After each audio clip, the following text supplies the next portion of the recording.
예수님께서 십자가에 달려 돌아가시고 이제 날이 저물었습니다. 날이 저물어 가니까 아리마대의 부자 요셉, 저는 우리 아리마대 요셉이라 했는데 이 사람 이름은 요셉이고 리마대에 사는 사람입니다. 아라고 하는 것은 전미사입니다.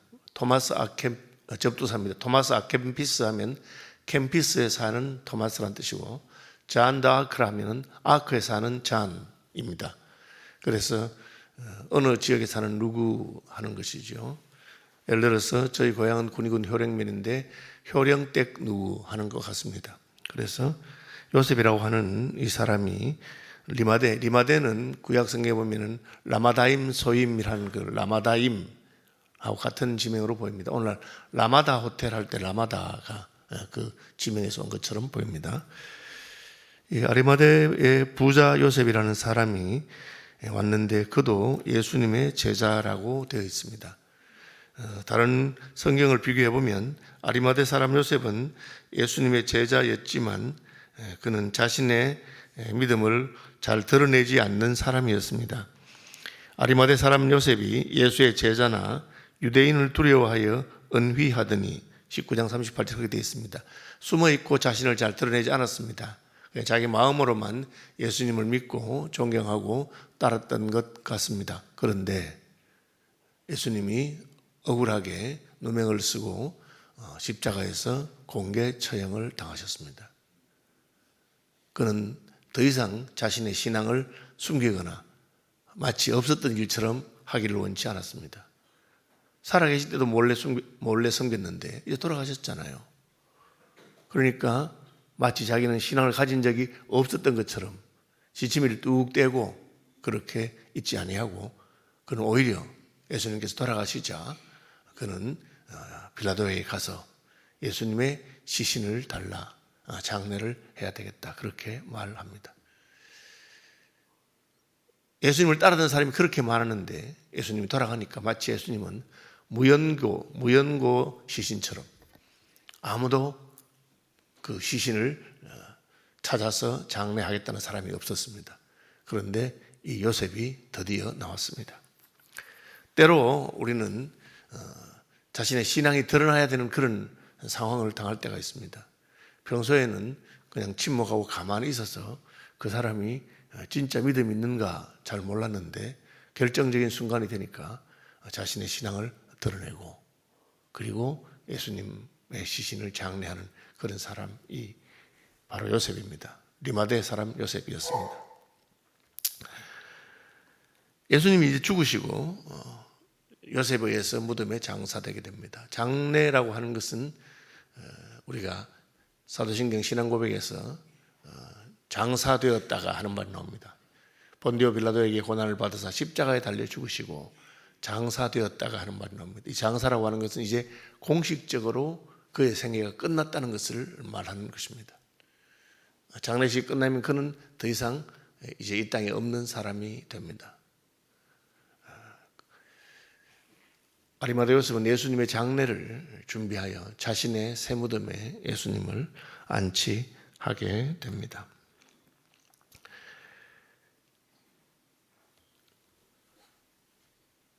예수님이 살아있을 때 얼마나 많은 사람들이 예수님을 따라다니면서 예수님의 기적을 보기를 원하고 했는지 모릅니다.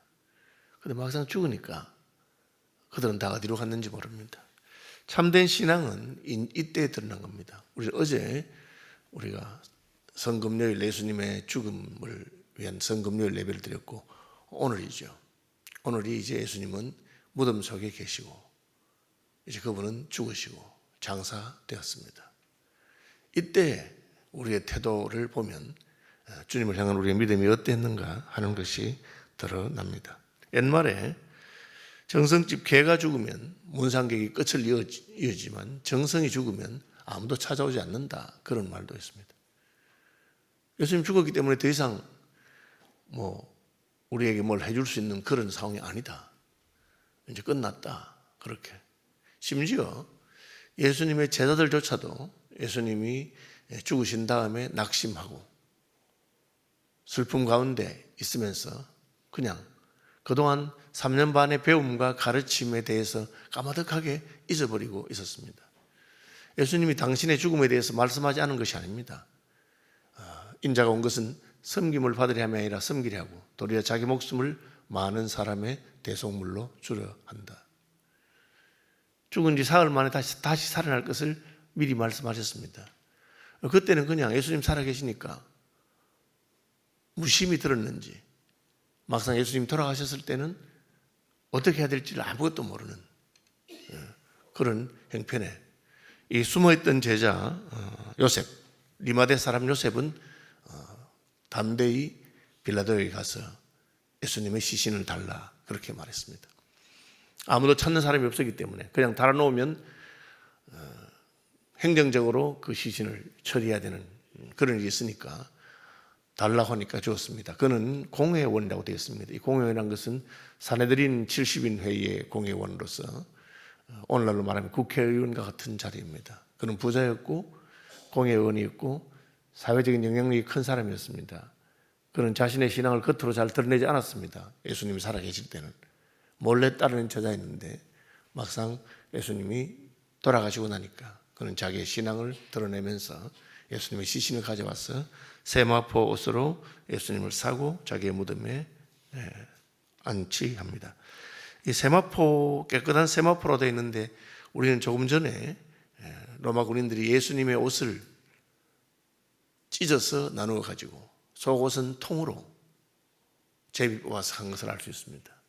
지금 2000년 전이니까 심지어 사형수의 옷조차도 가치가 있다고 생각해서 나누어 가지고 군인들이 제비 뽑고 하는 것을 봅니다. 그런데 그렇게 천이 귀한 때에 세마포란 것은 고운 면을 말합니다. 그래서 오늘식으로 말하면 면실크 같은 그런 것으로 예수님을 감싸고 그리고 자기의 무덤에 안치합니다. 이는 예수님을 향해서 자신의 재물을 아끼지 않는 것을 볼 수가 있습니다. 그럼 부자였지만 부자라고 해서 다 남에게 베풀고 하는 것은 아닙니다. 부자들이 훨씬 더 인색한 분도 많이 있습니다. 누가 나보고 그런 물어보더라고요. 아니 저분들은 부자인데 어떻게 저렇게 인색한지 모르겠다고. 그래서 제가 웃으면서 그래서 부자가 된 거라고. 인색하기 때문에. 그죠? 저희 할아버지는 부자였는데 굉장히 인색한 분이었습니다. 그냥 농사하는 분인데 밖에 나가서는 화장실도 안 갑니다. 내가 왜 비료를 남의 집에 갖다 주느냐 하면서 안 가고 꾹 참고 집에 와서 화장실 가시고 그렇게 하는 분입니다. 길거리에 새끼토막 하나 떨어졌어도 절대 그냥 버리지 않고 주워오고 남들이 지독하다 하고 지독해서 부자 됐습니다. 그런데 리마대 요셉은 예수님의 장래에서 자기를 드러냈을 뿐 아니라 그리고 자기의 부를 이용해서 그렇게 했습니다. 이 요셉은 성경에는 이 정도로만 나와 있지만 교회사의 전설이나 전성에는 아주 유명한 사람입니다. 영국에 가면은 이 요셉이 영국에 와서 기독교를 시작했다고 하는 전성이 있습니다. 스머셋주에 큰 그 수도원이 있는데 그 수도원에 가면 어떤 전설이 있냐면 요셉이 최후의 만찬에 그 사용되었던 예수님의 포도주잔 성배라고 합니다. 그 성배를 요셉이 가지고 있고 그 성배가 예수님 십자가 달렸을 때 그 피를 받았다. 그래가지고 그 성배의 전설이 있는 여러분 잘 아는 그 아사왕의 전설이 시작된 곳이고 영국의 기독교가 시작된 곳입니다. 그래서 얼마나 그 신화적으로 재밌는 이야기를 만들어서 그리고 캐톨릭에서는 요셉을 예수님을 장례식을 했기 때문에 죽음과 장례식에 주관하는 성인으로 추앙하고 막 그렇게 하고 있습니다. 성경은 그에 비하면 굉장히 건조하게 한마디 얘기하고 있습니다. 예수님이 돌아가셨고 예수님의 장례를 치른 사람은 요셉이다. 요셉이 위대하고 귀한 것은 예수님이 죽은 다음에 다 사람들이 떠났을 때 한 것입니다. 우리의 신앙이 언제 드러납니까? 예수님이 죽었다고 생각되었을 때. 이제는 더 이상 예수님이 우리를 도울 수 없다고 생각될 때. 이날까지는 예수님이 의지했지만 이제는 우리가 예수님을 위해서 장례를 치러줘야 될 때. 그때 요셉은 자기의 신앙을 드러내면서 주님을 향한 충성과 사랑을 보여주었습니다. 그런 분들이 되시길 바랍니다. 그냥 교회나 예수님이나 영향력이 있고 한국 기독교가 한국에서 가장 큰 종교고 세상 사람들이 교회 다닌다고 하면 박수치고 존경하고 그런 때뿐 아니라 이제 교회는 죽었다고 생각되고 세상 사람들은 멸시하고 외면하고 따르던 사람들도 아무도 예수님의 장례를 준비하지 않을 때 그는 홀로 일어나서 빌라도에 가서 예수님의 시신을 찾아오고 그 일 때문에 앞으로 요셉은 사회적으로 매장될 가능성이 있고 사람들에게 손가락질을 받을 가능성이 있습니다. 그렇지만 그는 자신의 신앙을 드러냈습니다. 그리고 자기의 무덤, 돌을 깎아서 만든 비싼 무덤이라는 뜻입니다. 한 번도 사용하지 않은 새 무덤에 예수님을 안치하고 세마포로 예수님을 장례 지냈습니다. 여기에 요셉의 신앙이 드러납니다. 아마 이런 요셉에 대한 존경 때문에 아까 제가 말씀드렸던 성배의 전설이라든지 그런 신화적인 이야기들이 많이 붙어 있을 것으로 생각합니다.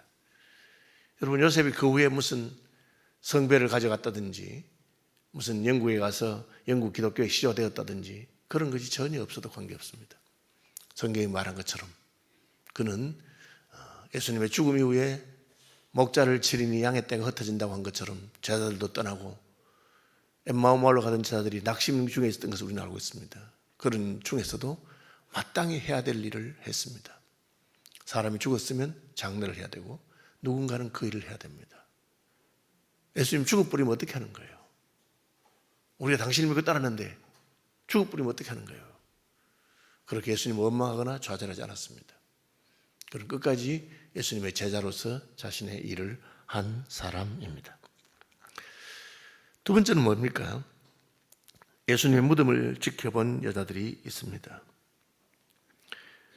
거기 막달라 마리아와 다른 마리아가 무덤을 향하여 앉아 있었다. 그렇게 되어 있습니다. 이건 뭐라는 거죠? 다른 사람은 다 떠났습니다. 예수님 죽었으니까. 또 장례식을 했으니까.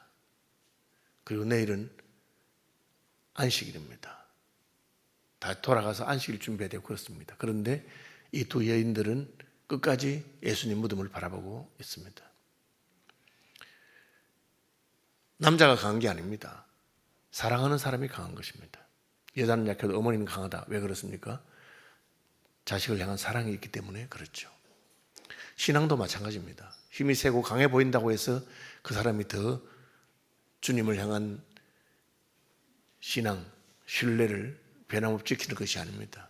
예수님의 죽음에서 이 막달라 마리아, 다른 마리아가 무덤을 향해 앉아 있습니다. 그들은 예수님의 말씀을 묵상하면서 분명히 주님께서 다시 살아난다고 하셨는데 3일 만에 살아난다고 하셨는데 하는 소망을 가지고 있었습니다. 그리고 안식일을 지키기 위해서 돌아갔을 것이고 안식일 끝난 월요일 새벽에는 새벽 미명에 누구보다 먼저 예수님의 무덤에 또 다시 찾아왔습니다. 죽은 예수님의 무덤을 향해서도 변함없는 신뢰와 소망과 사랑을 가진 사람들에게 예수님께서는 부활의 모습을 가장 먼저 보여주었습니다. 예수님의 부활을 가장 먼저 경험하게 되죠. 오늘날 어떤 때입니까? 예수님께서 지금 지상에는 안 계시는 때입니다. 예수님 부활하셨지만 성천하셔서 하나님 보좌 우편에 앉아 계십니다. 아주 비슷한 상황입니다. 예수님 만약 부활하신 채로 이 땅에 계셨더라면 우리는 얼마나 큰 소리를 치고 예수님 지금 살아계시지 않느냐 그렇게 할 겁니다. 그런데 예수님은 하나님 보좌 우편으로 가셔서 부활하셨습니다. 그것은 오직 믿음으로만 바라볼 수 있는 자리죠. 많은 사람들이 마치 예수님이 부활하지 않은 것처럼 이제 끝난 것처럼 세상을 떠난 것처럼 그렇게 행동합니다.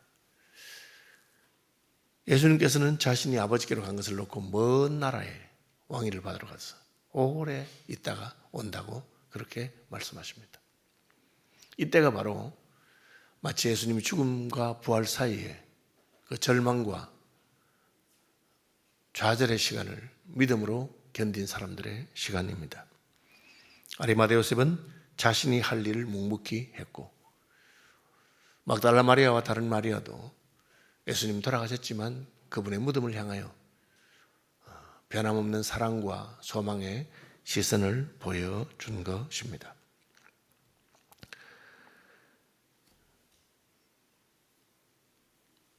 하나님께서는 그리스도의 부활로 이들에게 이들의 신앙과 이들의 소망에 응답하신 것을 우리는 알고 있습니다. 마찬가지로 다시 오실 주님을 기다리면서 돌에 가리워서 주님이 보이지 않는 것처럼 구름이 가리워 산으로 올라가셨고 이제는 우리 눈에 보이지 않아도 주님이 반드시 오실 것을 믿는 소망 가운데 보내는 시간이 바로 오늘 토요일입니다. 주님은 죽으셨고 아직 부활하지 않으셨습니다. 그러나 주일 새벽 주님은 다시 부활하시게 될 것입니다. 지금은 예수님을 기다리는 시간이고 멀리 가셨고 오래 되었는데 오지 않습니다. 그래도 변함없이 주님을 소망 가운데 기다리시는 여러분들이 되시기를 바라고 보이지 않는 주님을 향한 우리의 신뢰, 우리의 사랑을 보여주시기를 바랍니다. 이제 대제사장들과 바리새인들이 빌라도에게 모여서 이렇게 말합니다. 주여, 빌라도를 보고 주여라고 하죠. 그들의 주님은 더 이상 하나님이나 예수님이 아니고 세속적인 권력으로 가 있는 것을 보여줍니다. 저 속이던 자가 살아있을 때 예수님을 보고 속이던 자라고 합니다. 왜 속이던 자라고 하죠? 예수님의 말씀을 듣고 많은 사람들의 마음이 움직였기 때문에 그렇습니다.